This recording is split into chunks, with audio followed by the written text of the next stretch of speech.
So in today's lecture, we'll continue our previous discussion on torque. In the previous lecture, we had seen that torque was equal to R cross F. It was the cross product of R and F, where R was the position vector of the point of application and F was the force that was applied. So we will just continue our discussion on this point. Suppose there is a rigid body.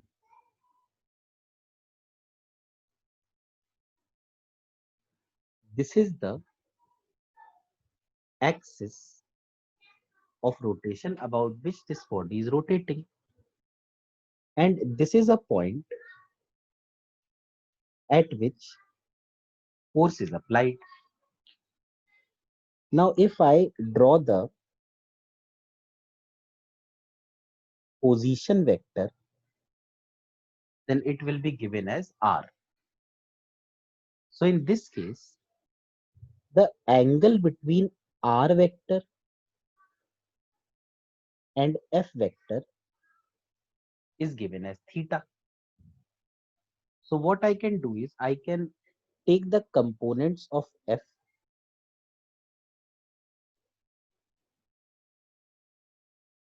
One component is in the same direction as R and other component is perpendicular to R. The component which is in the same direction can be written as F cos theta, and the component which is in the perpendicular direction can be written as F sin theta. Now, according to the definition of cross product, if torque is equal to R cross F, then magnitude of torque can be given as R F sin theta. Now, this F sin theta,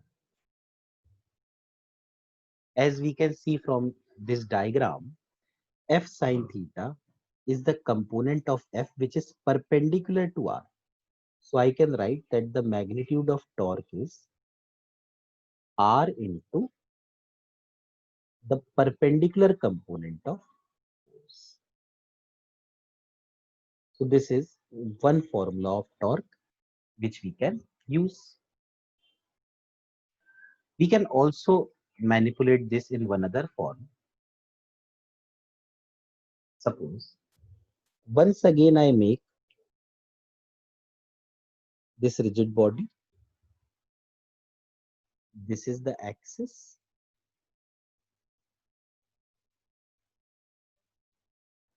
This is the point at which force acts. Now, and this is R, position vector of the point of application. Now, in these cases, the other case which we are doing, what we do is we make a line along which the force is acting. And I draw the line like this.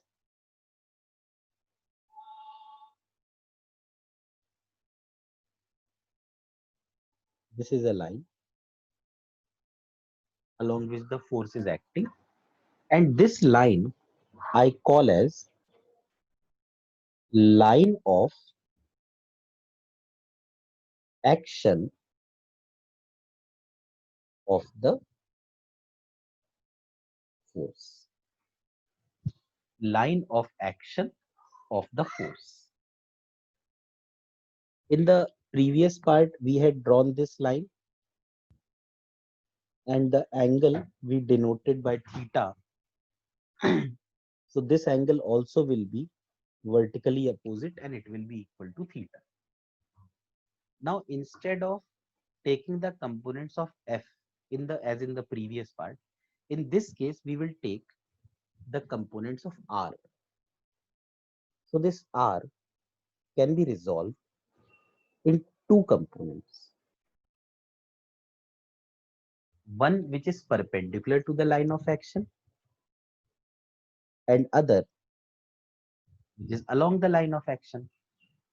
The component which is along the line of action will be called r sin theta, r cos theta, because it is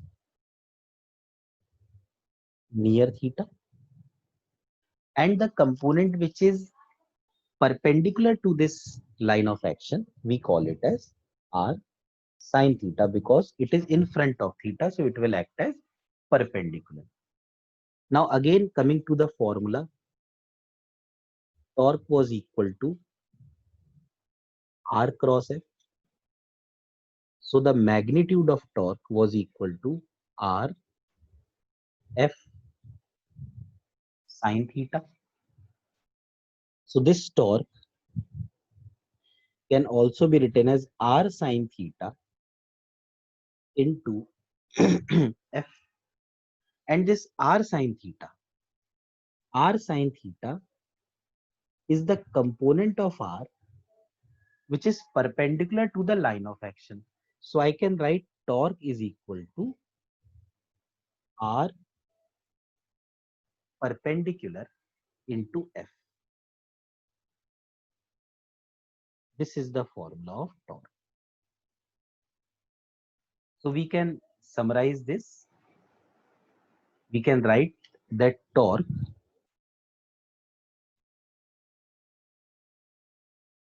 can be given in two ways. One is r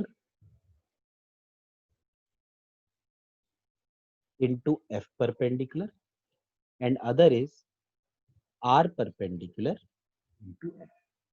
Means we have to always multiply those components of r and f which are perpendicular to each other. This is why it is the cross product. So this is a question which we can see. They say that a particle of mass 1 kg is projected with a speed u is equal to 20 root 2 at angle theta is equal to 45 degree with the horizontal. Find the torque of the weight of the particle about the point of projection when the particle is at the maximum height. So what we can do is, suppose we make the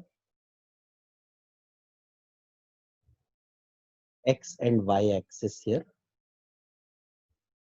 Particle is shown with a velocity u, this is theta. So the path of the particle will be a projectile, and they are asking the torque of the weight when the particle is at the highest point. So when the particle is at the highest point, weight will be acting vertically downwards. So what I do is, suppose I have studied that I have to make the line of action of this force.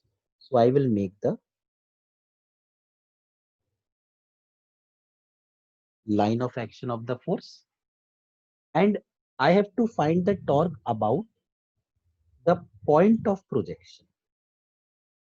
So this is the point of projection, and this is the line of action.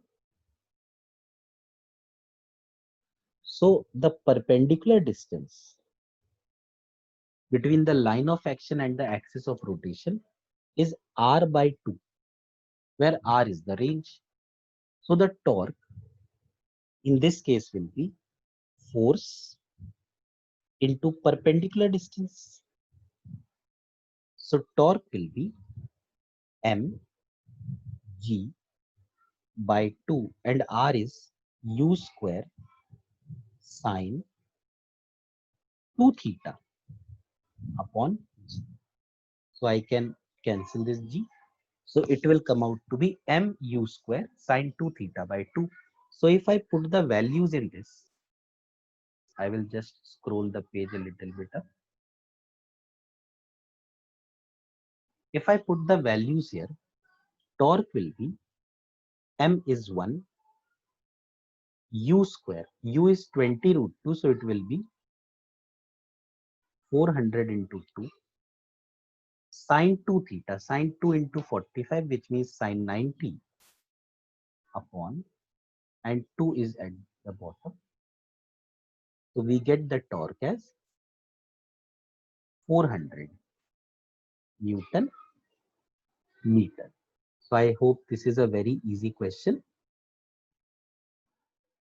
So here we come with another question. This is a rigid body of an arbitrary shape. C is the axis of rotation, and we are seeing that there are three forces which are acting at specific points and making certain particular angles. So what they are asking is, find the net torque of all the forces about C.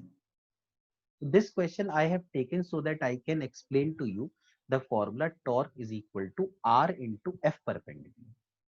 What we can do is, suppose we see this force 20 Newton. Now, this is the line joining the center and this point. I draw a line like this along R and perpendicular to R.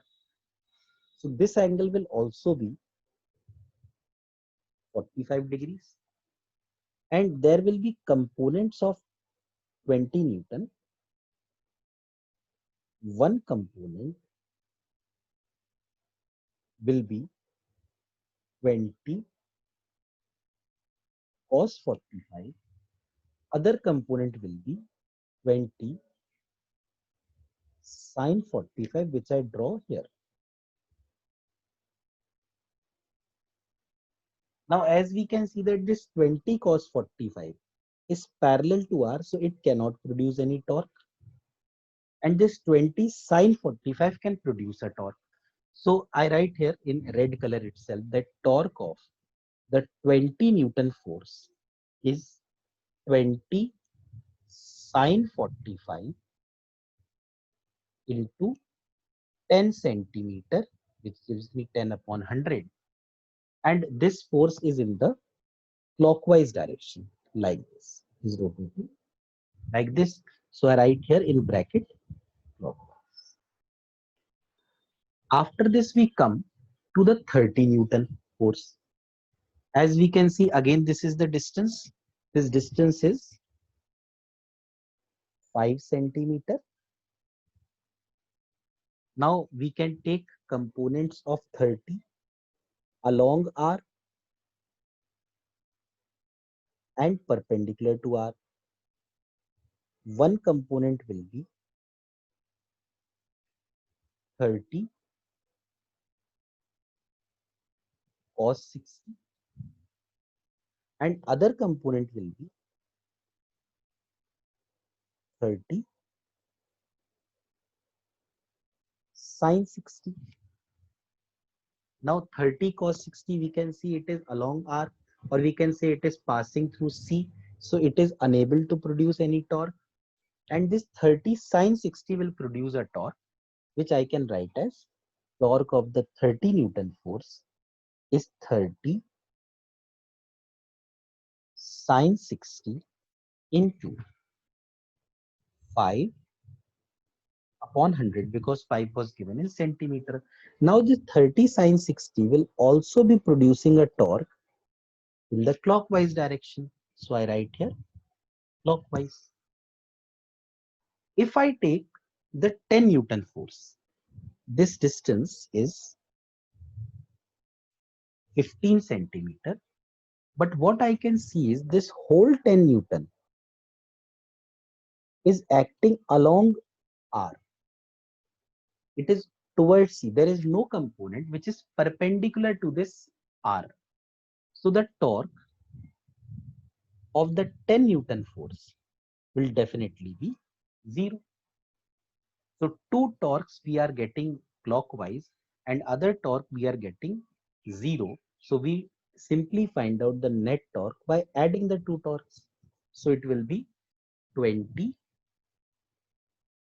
into 10, which gives us 200, divide by 100 into sine 45 will give us 1 by root, plus 30 into 5 will give us 150, divide by 100, into sine 60 will give us root 3 by 2.